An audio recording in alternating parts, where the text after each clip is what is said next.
there's a risk of sort of pathologizing the survivor as a person being excessively anxious, when in fact, the level of anxiety a person experiencing narcissistic abuse is experiencing at some level is sort of a normal response to this level of emotional confusion and abuse.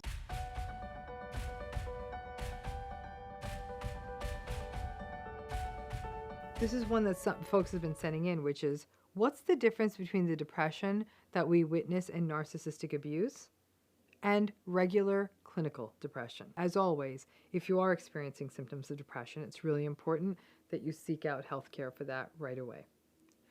Let's start, though, with what traditional clinical depression is. An episode of major depression is characterized by sad or irritable mood or a loss of pleasure in activities that were typically enjoyable to a person, and that has to happen for at least 2 weeks, but for most people usually it's a lot longer. In addition, other patterns that we see in clinical depression include changes, typically a loss of appetite, changes and disruptions in sleep, feelings of worthlessness, feelings of guilt, suicidal thoughts or suicidal behaviors. People experience themselves as almost like moving slower than usual, a chronic state of fatigue, a loss of energy, tearfulness, difficulties with concentration, and chronic thoughts of death. 2 weeks is a long time, at a minimum, to feel this way, and that's the minimum criterion to be diagnosed with depression. And if a person is depressed, nothing snaps them out of it. No funny movie, no big smile from your child, no promotion, no funny joke, no gift, nothing. The word depression obviously has the clinical meaning and clinical definition I just shared.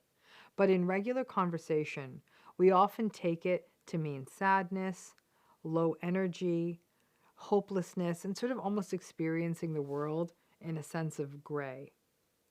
It's not unusual for people experiencing narcissistic abuse to experience lots of patterns that we see in depression, particularly sadness, that thing called anhedonia, that loss of pleasure in activities that once you did like to do, the appetite and the sleep changes, the sense of worthlessness, the sense of guilt, the low energy, the tearfulness, the concentration problems. So you may be wondering, kind of just gave me the same list there, Dr. Ramani. What's the difference? And if you already know the answer to what the difference is between clinical depression and then sort of the depression we see in narcissistic abuse, drop it in the comments. So there are 2 possible scenarios here.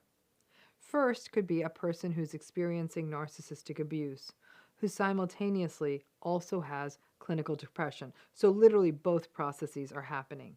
Or there can be a person who's experiencing narcissistic abuse and some depression associated with that narcissistic abuse only, but they're not having clinical depression. In a person experiencing narcissistic abuse who also does not have clinical depression happening at the same time, but who also looks a little depressed, as we would expect in narcissistic abuse, one thing we notice is that when the narcissistic abuse is turned off for a little while, for example, they don't have to see or talk to the narcissist or the narcissists in their lives, perhaps they are spending time with people they like and the narcissist isn't there, or they're doing something that they enjoy and again, the narcissist isn't involved. For these people who are experiencing narcissistic abuse, but they also don't have clinical depression, we may actually witness them having laughter at a fun moment when the narcissist isn't around, or enjoyment of what the person is doing when the narcissist isn't around. Again, all these fun things happen in the absence of the narcissist. There's actually joy. That is more consistent, again, with how depressed symptoms would behave in people who are experiencing narcissistic abuse. When the narcissist isn't there, and the more time there is away from the narcissist, there's an increasing capacity for enjoyment and happiness. But when the person is dealing with the invalidation, the gaslighting, the manipulation, the devaluation, and the cruelty of narcissistic abuse, and the awareness that there is nothing they can do to change the narcissist, not surprisingly, a person kind of feels depressed. Remove the narcissist, and then a person enjoys life in those moments. Now, that is not how depression works. Depression doesn't budge. So, if a person is experiencing narcissistic abuse and they have depression, even in those passing narcissist-free moments, a friend's birthday, a couple of day vacation with friends, a day alone with the children, the sadness, the despair, the helplessness, the hopelessness, the tearfulness, and the lack of pleasure, even when the narcissist isn't there, they're all present almost all of the time. The more severe the narcissistic abuse, though, the more likely the depressive symptoms will hang around, even for a few days after the narcissist may not be around. But I must say, I have worked with clients who are experiencing some of the worst narcissistic abuse I've witnessed from very, very malignant narcissists. But during sessions with me, we would still laugh. They might share a story about a fun lunch out with friends, and then they would simultaneously acknowledge how bleak life would be when they had to be with the narcissist. But the more severe the narcissistic people in a person's life, and the more that the narcissistic people are present in aspects of the person's life, the more consistent the depressive symptoms are. So I hope that makes sense. There's, again, that severity and that exposure. If you don't get a break from the narcissist, you're going to feel depressed more often than not, right? So in one scenario, let me lay it out as a scenario. It may be a situation in which a person works for a narcissistic boss or works with narcissistic colleagues. The person may hate work and fantasize about a life without that job. And they may feel really happy at the thought of that. But they would feel sad if it's not easy or possible to leave the job. If this was a person who was clinically depressed, a clinically depressed person would not be able to envision the joy of the life without the job. They wouldn't even be immersed in that sense of happy fantasy. If it's a family of origin or your own adult children, if you are stuck seeing them every day, then the impacts will be worse.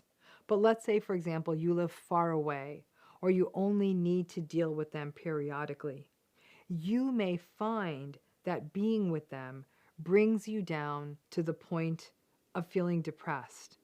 But once you are away from them again, you feel better. That tends to be more of the pattern we see in narcissistic abuse. It's like you only need your umbrella when it rains, but when they're not around, it's a perfectly sunny day. As a survivor of narcissistic abuse, I can attest to the truth of this. When I am not being actively narcissistically abused, my mood actually lifts pretty quickly. I start to enjoy again what I'm doing. I might laugh heartily. But on days, weeks, or months, or periods of my life when the narcissistic people are really in my face, my mood perceptibly shifts.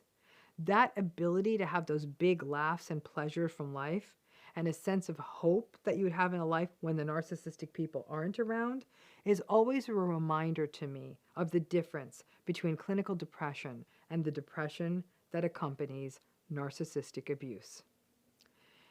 This, however, is not a diagnosis or an assessment you should be making for yourself.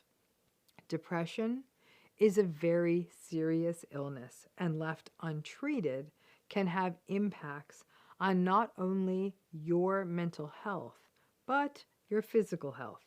And it is a very treatable mental health issue. The earlier you get it, the better. If you are having symptoms and patterns of depression, and they are interfering with your ability to be able to take care of yourself, take care of other responsibilities you have, other caregiving responsibilities you have, to participate in your relationship or in your work or to be able to go to school, please see a mental health professional or other healthcare professional ASAP to be evaluated, even if it is the depression associated with narcissistic abuse.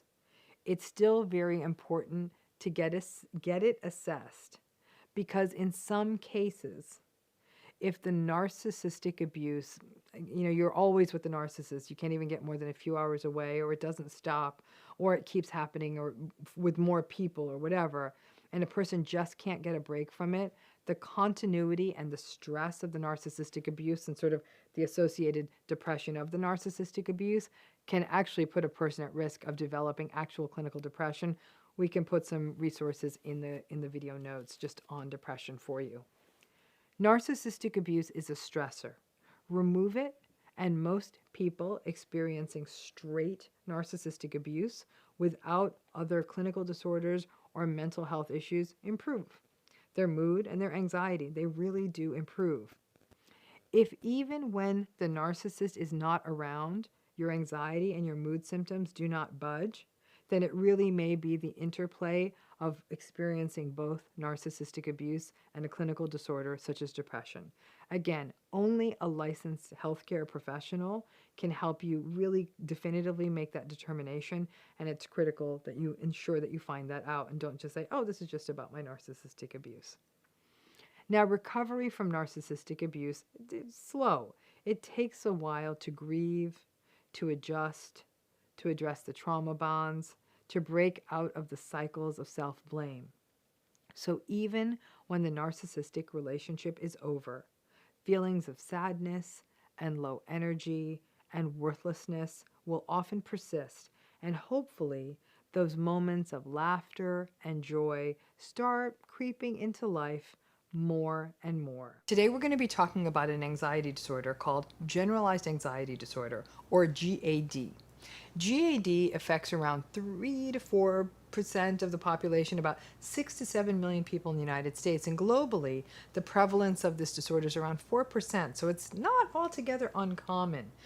It's more common in women than men, as is the case with most anxiety disorders. Interestingly, though, GAD can have a slightly older age of initial onset than many other mental illnesses, with the median age of onset for this mental illness being around 30 years, which is actually quite a bit older than things like depression, bipolar disorder, substance use disorders, which all have ages of onset, and the median age of onset like around adolescence. So this is a little bit different than that. When a person has GAD, it's characterized by them having what we call high persistent levels of what we call free-floating anxiety. Anxiety about a variety of situations and circumstances, and this person needs to have had this level of worry for at least 6 months. GAD is sort of a slow burn. It develops gradually. It can start young. Like I said, it can even have that median age of onset around 30, but it can happen over time. And people with GAD not only are always thinking and worrying about stuff, but they feel it physically. There's lots of muscle tension, a sense of general restlessness, problems with sleep, problems with concentration, and it all culminates in avoidance, avoiding things that cause worry. And that can get really tricky, as you can imagine, because that might mean cutting out or not doing as well at work or in relationships or anything that brings up that sense of worry.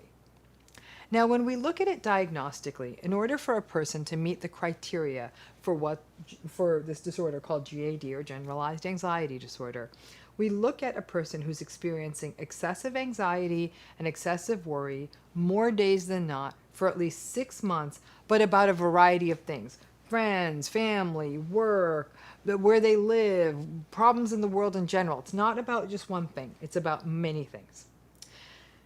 The person who has GAD finds it difficult to control their worry. It's almost like they just can't stop it. And then what we see in people who are experiencing GAD is lots of these sorts of physical and other related symptoms of anxiety, including being restless, getting tired easily, having trouble concentrating, being more irritable than usual, feeling muscle tension, and experiencing a lot of sleep disturbance, oftentimes not able to fall asleep, stay asleep because of feeling so anxious. And this anxiety has to be at a level it causes impairment in the person's life, but it can't be explained away by some other mental illness or some other medical disorder. Now, let's talk about this in light of narcissistic abuse, because some of you are saying, oh, how interesting. I have experienced narcissistic abuse and I went to see a therapist and they thought I might actually have GAD. Remember, anxiety is one of the most defining symptoms of narcissistic abuse. And so it's not unusual for people who are experiencing narcissistic abuse to look as though they may have some sort of generalized anxiety condition like GAD. And it's often because people who are experiencing narcissistic abuse are worrying about so many things. Worrying about being confused, worrying about their kids, worrying about their relationship, worrying about everything because these relationships are so destabilizing. When a person is gaslighted, one thing that happens to them, many things that happen to them, but amongst the most central is that they experience a lot of self-doubt and rumination. But all of that self-doubt, confusion, and sort of doubt in your own mental abilities can result in you worrying about a whole range of situations. Now, if a person has been experiencing longer-term narcissistic abuse, for example, in a family of origin or in a long-term relationship or marriage, it would be very easy for them, if they went to go see a mental health practitioner or a professional, to confuse what the symptoms are seeing as narcissistic abuse as generalized anxiety disorder, because people who are long-term survivors of narcissistic abuse often look like they're worrying about everything, and many times because they're so plagued with self-doubt and worry. And keep this in mind. Remember what I said? In GAD, you have to have those symptoms for 6 months. Many people experiencing narcissistic abuse will often struggle and suffer with the narcissistic abuse for a long time before they go to therapy. So they could easily get into therapy and say, yeah, I've been experiencing this anxiety for more than 6 months. Boom. Then they've sort of met that time criterion we need to see to get this diagnosis. Now, if you're a therapist or a clinician working with somebody who's experiencing narcissistic abuse and also has lots of symptoms of what looks like generalized anxiety disorder, as always, we want to ensure that we address the symptoms that are causing any client we're working with the most impairment or distress. But in treating the anxiety symptoms, you do not want to overlook the narcissistic abuse patterns, because just treating the GAD, that person is still in a narcissistically abusive circumstance. They're still going to be experiencing all of the patterns associated with that. So in essence, you're putting sort of a tiny Band-Aid on a gushing wound. It's not going to work. But you also want to be careful, because if you have somebody who has a whole wide range of anxiety symptoms and they're experiencing narcissistic abuse, there's a risk of sort of pathologizing the survivor as a person being excessively anxious, when in fact, the level of anxiety a person experiencing narcissistic abuse is experiencing at some level is sort of a normal response to this level of emotional confusion and abuse. So before we slap diagnoses on things, we also want people to know that narcissistic abuse really does leave people feeling upside down.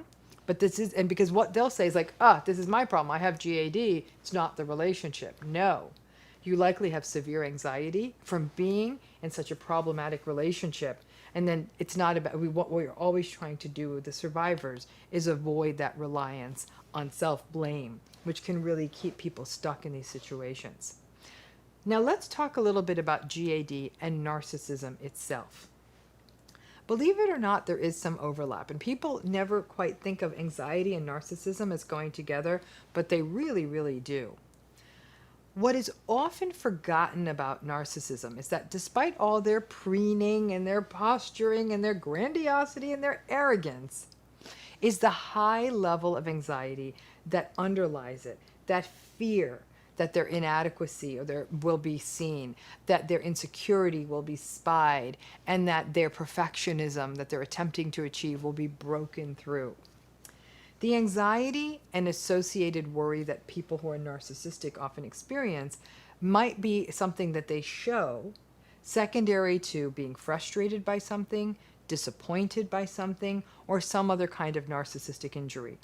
Examples of this would be problems with their business, not having enough money, a relationship they want ending or not being able to get that relationship off the ground, people, being somehow publicly devalued, shamed, or humiliated, people not being excited about them enough on social media, something like that. Those are the sorts of things that could potentially set them off. What we see in people who are narcissistic is what I call a more antagonistic anxiety. When most of us become anxious, we turn inwards, we worry, we ruminate, we're a little bit jumpy, we look almost fearful. But for people who are narcissistic and anxious, again, the antagonistic anxiety looks more like getting much more easily angry at other people. So in that list of issues that I was sharing with you about what makes generalized anxiety, including irritability, that irritability piece will really play out in narcissism. They'll lash out at other people and blame other people as the anxiety comes up. The rumination we see in generalized anxiety presentations, it may show up in somebody who's narcissistic as a chronic sense of anger and worry that they're not going to get what they believe that they deserve, and often comes out as sort of an entitled, victimized rumination. When their sort of idealized self, the narcissistic person's idealized self, is somehow shown to be inadequate, and it's going to happen because they're often sort of saying the wrong thing, doing the wrong thing. When that idealized self is not seen as so ideal by the world at large, that antagonistic anxiety, that sort of ego injury really sets in. And then you can see this anxiety coming out at the sort of dysregulated rage and this idea that everyone needs to stop and talk to me because I'm having a hard time. This pattern of anxiety and this wide-ranging worry about a range of issues, it will be more pronounced in people who have more of a vulnerable or a covert narcissistic pattern. And also, we know that people who have vulnerable or covert narcissism, they tend to be more chronically anxious. As I've said in the past, when I've talked about covert narcissism, covert narcissists are actually very socially anxious, and they resent themselves in a way. They're angry at themselves. They're aggressive at themselves for being socially anxious, and then that comes out at lashing out at the world.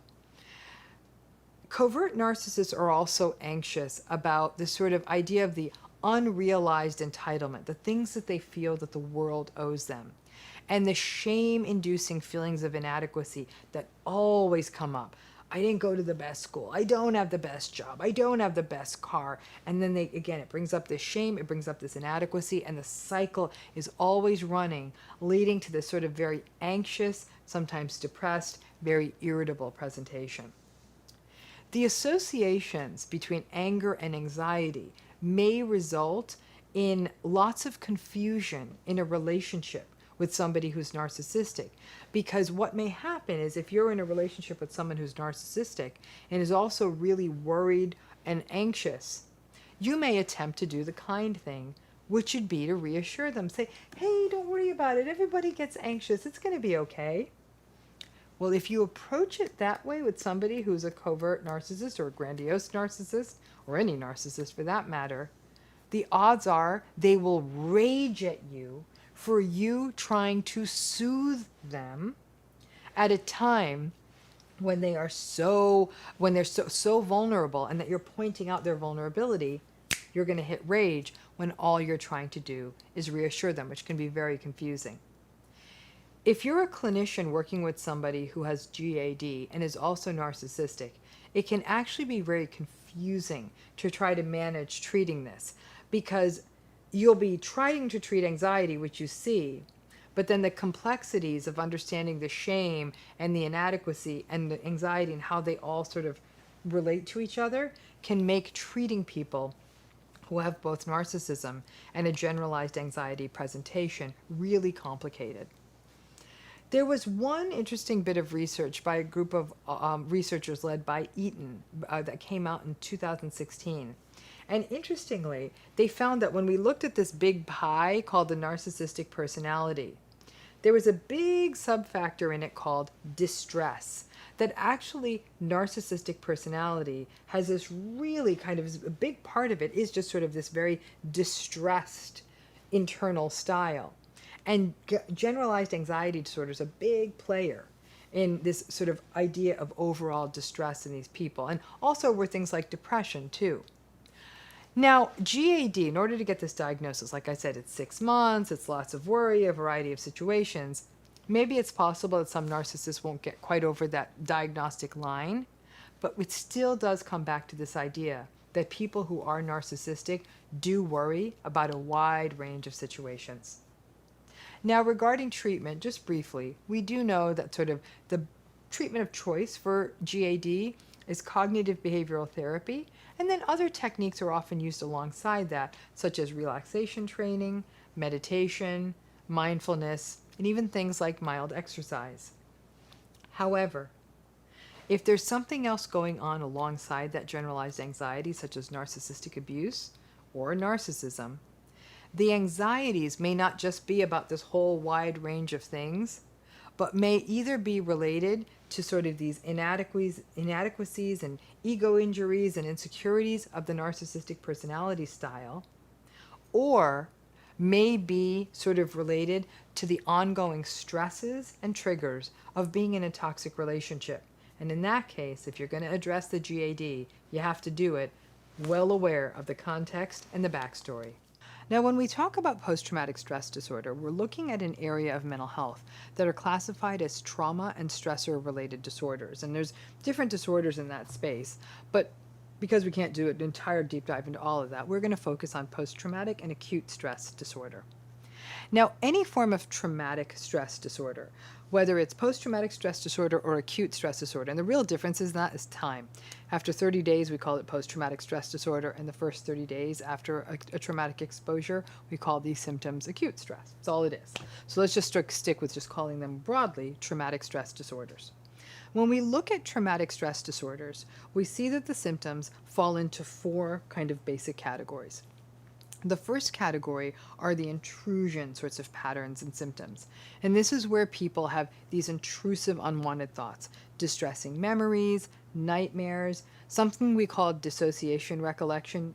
Anyone who's had trauma knows this. You're sort of staring off into something like this, and you're lost in the traumatic memory, and a person's like, hey, hey, hey, where are you? And you snap out of it. That's sort of what a dissociation recollection looks like. And then there's distress as well as reactivity. Like you actually really get, you have a strong reaction when you get exposed to events that are similar. The avoidance behaviors that we see around in people, I should say, who are experiencing traumatic stress disorders, are people avoiding everything, avoiding memories, feelings, thoughts, reminders, or anything that resembles the original trauma. So that could mean like trying to distract from a memory. It could mean like actually getting much more, you'll avoid memories, any kind of feeling associated with that, avoiding going to places that remind a person of that, avoiding being with people that remind a person of the trauma, so avoiding, okay?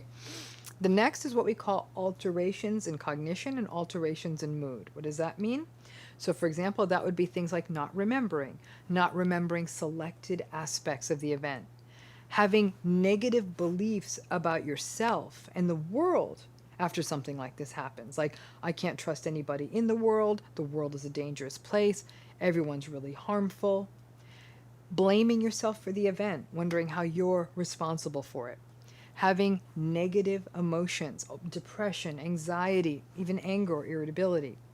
Anhedonia, we've talked about this word before, not getting pleasure out of activities that have traditionally been joyful for you or happy for you. Feeling more detached from other people and having difficulty experiencing any kind of positive emotion. A person going through traumatic stress might find it hard to laugh or be joyful in a given moment. And the last are what we call alterations in arousal and alterations in reactivity. This is where we see people who are very irritable, very angry, they show much more anger reactivity, like they just snap at something. They experience a lot of self-destructive behavior. So there might be things like using drugs, drinking, in some cases maybe even self-harm, but it's like might even excessively spend, but it's almost like behavior that shows a sense of like, I don't care what happens to me. Hypervigilance is a big part of these alterations. So a person's on edge, that they're just always noticing everything around them and they can't relax. and also something called an exaggerated startle, where if there's a loud noise, a person literally like jumps out of their skin, having trouble with concentration, not being able to pay attention to things. So like you'll be reading the same paragraph 2 times and having troubles with sleep. So I'm actually going to be deeply honest, because even as I read this list, this is hard for me. So I'm just going to go full in, unusually honest with you. I'm actually going through a period of my life right now that's actually quite traumatic. And as I was preparing this video, I'm writing these things down and I'm recognizing they're all happening to me. And it's, you know, it's easy to talk about. I'm the psychologist. And then it's happened. You're like, wow, the potency of it. And it's interesting because I'd had a history of trauma, but having a new one happen, to watch it all come back. I was in a grocery store the other night, and somebody put dropped a can or something on a rack, and I almost jumped out of my skin. I got so startled, the exaggerated startle. The people in the grocery store had to check on me and were genuinely concerned. The lack of positive emotions, laughter, has become harder for me. That's not me. You know, becoming isolated from people I care about.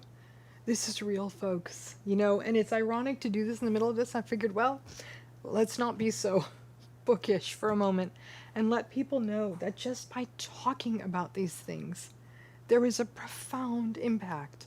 And so for anyone going through this, if I can only do one thing in this video, it is to humanize what you're experiencing, because you just don't know what's going to happen in your life, and you don't know what's going to set you off. But these are the things that happen. And let me tell you, almost all of them are happening to me. So I want all of you to know, anyone who's watching this and wondering, is this me? Yeah, it's all of us, and more of us than I care to think about. Now, let's talk about this in the case of narcissistic abuse. And here I can sit a bit more straight and get a little bit more fierce with you. In any narcissistically abusive relationship, we need to account for trauma that comes before the narcissistic relationship. Because some people may have actually had lives that maybe not always easy, but weren't characterized by frank trauma. And then they get into the narcissistic relationship, right? And some people have had many traumas before they get into the narcissistic relationship, right? We need to understand that, because a narcissistically abusive relationship raises so many traumatic reactions. And so a person will feel like, okay, that's not been on my mind, and that happened when I was a kid, and I'm living my life. And then they're in this narcissistically abusive relationship, and they're like, what the heck is going on here? You know, what's happening? And so it's so important we understand this. So you, who's going through narcissistic abuse, can say, why am I getting so set off? You're getting set off because the trauma systems in us are really interesting. This is where I actually give our brains and our bodies a lot of credit. Our brain is like, trauma, dangerous, and it's like, we better remember this, because if this happens again, so this could be really bad. And so it's almost like this alarm system that goes off even when the wind blows. If any of you have a house alarm, you know what I mean? Like, just goes off like that. It's like a very, very sensitive wire trip. It just, boom, it goes. And then what happens is, when you experience anything that feels like an original trauma, it could be happening in a narcissistic relationship, even when your mind says, oh gosh, this person is just gaslighting me, I'm going to be fine, your body experiences that as like, oh, danger, and your body feels sick, right? Think about when your trauma is being activated. Sick to your stomach, racing heart, pressure on your chest, can't catch your breath, really tense muscles, lots of headache. All of those things are associated with stress and tension, but can also be associated with sort of a bodily traumatic response too. Now, when we think about the overlap of traumatic stress disorders with narcissism and narcissistic abuse, what gets interesting here is when we're thinking about narcissism and post-traumatic stress, we have to be aware that there is some overlap. There really, really is. And so what we see then is that people, let's start with the people with narcissistic abuse.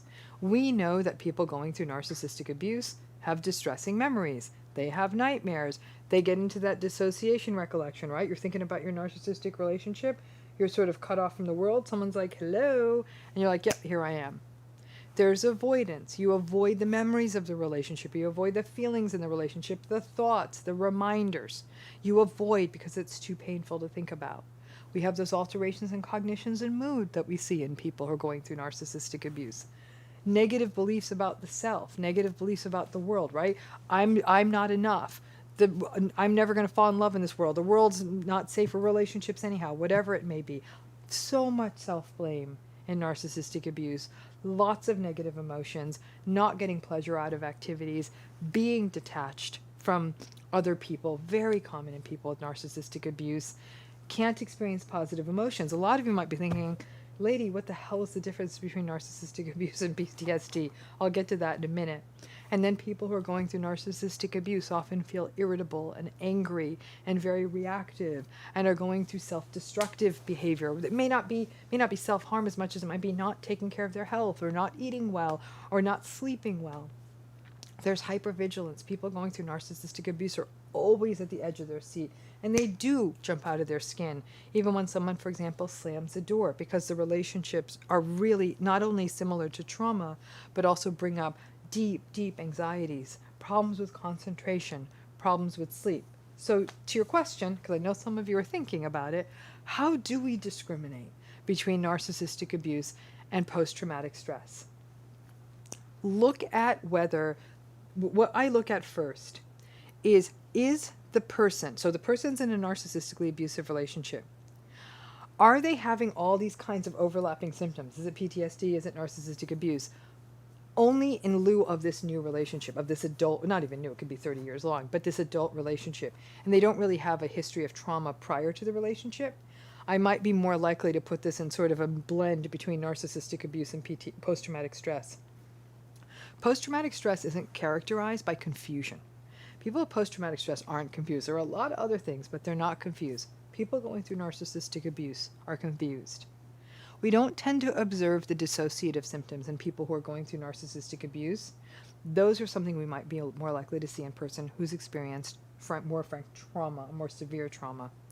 And what we also see in people who are going through narcissistic abuse, in a substantial proportion of cases, people improve with education. So you teach them, this isn't going to change, realistic expectations, gray rock, on and on. People are like, okay, I got this. But we got to remember, in a significant proportion of cases, narcissistic abuse does overlap with post-traumatic stress, and that makes it complicated. Now, interestingly, narcissism and traumatic stress also overlap. We know that in more than a few narcissistic people, they themselves have histories of trauma, particularly in childhood. This is actually what often makes it very, very complicated, right? Because people who are narcissistic can have, they can, obviously if they've been through trauma, might have distress and reactivity when they're exposed to similar things, the intrusion symptoms. They may avoid thinking about the trauma, the avoidance symptoms. They may have negative beliefs about themselves and the world, maybe more about the world, negative emotions, anhedonia, detachment. And sometimes we may not even know the difference between covert narcissism and post-traumatic stress as a result. And then those alterations in arousal and reactivity, the things like the irritability and the hypervigilance, same thing. The irritability can have a narcissistic flare and a post-traumatic stress flare. So we see that overlap, and that's where a lot of this gets challenging. And frankly, I think that the form of narcissism that is more likely to have the more traumatic origins is the covert narcissistic type. When we look at narcissism, how do we discriminate between narcissism and post-traumatic stress? As always, we need to look for those antagonistic features, the entitlement, the manipulation, the grandiosity, the validation seeking, right? We need to look for those pieces, because those pieces, those antagonistic pieces, you're not going to, as a rule, like things like entitlement and manipulation, they're not a part of the post-traumatic picture. They're not. A lot of the other things like the irritability, the fact the world is a terrible place, the detachment from others, those can have a covert narcissistic feel. But some of this other stuff, entitlement, manipulation, grandiosity, that's not part of the standalone post-traumatic stress presentation. And you don't, narcissism may have some association with trauma, but it's not consistent. There's plenty of people out there who are narcissistic who do not have frank trauma in their history. Maybe, kind of uninterested caregivers, or caregivers who are more interested in their own lives and their own parties than their child. But definitely things that might have been sort of within the spectrum of sort of any kind of normal childhood, or the one could argue then all childhoods at some level are traumatic. When it comes to treatment, and we're looking at post-traumatic stress, it's absolutely critical that a person gets a trauma-informed therapy, right? That their therapist is wise in working in trauma. And the hallmark of trauma-informed therapy is validation. It's never to doubt the person's experience of their trauma, question it, how the fact that it still may be something that impacts them years later, but to be present with it and create a safe space to talk about it. And then there are other therapies that are very trauma-focused, like EMDR, somatic therapies. And then there's also been literature showing the utility of cognitive behavioral therapy and group work. But as sort of the last word on this, one of the things that gets very challenging is that traumatic origins can place a role in what makes people vulnerable to narcissistic abuse. It can play a role in people who become narcissistic. And this gets complicated in terms of if a person's in a relationship, a trauma-bonded relationship with somebody who's narcissistic, and they know that that narcissistic person has a background in trauma, it's very quick to fuel the justifications and the cognitive dissonance and all of the other issues that come up that keep people stuck. Anyone who's been through trauma, obviously we want to validate their experience. Going through trauma is never, and let me repeat, never, an excuse for abusing another person. No matter what somebody's been through, it just doesn't become license to abuse. That person who goes through trauma can go figure it out, but not on someone else's time.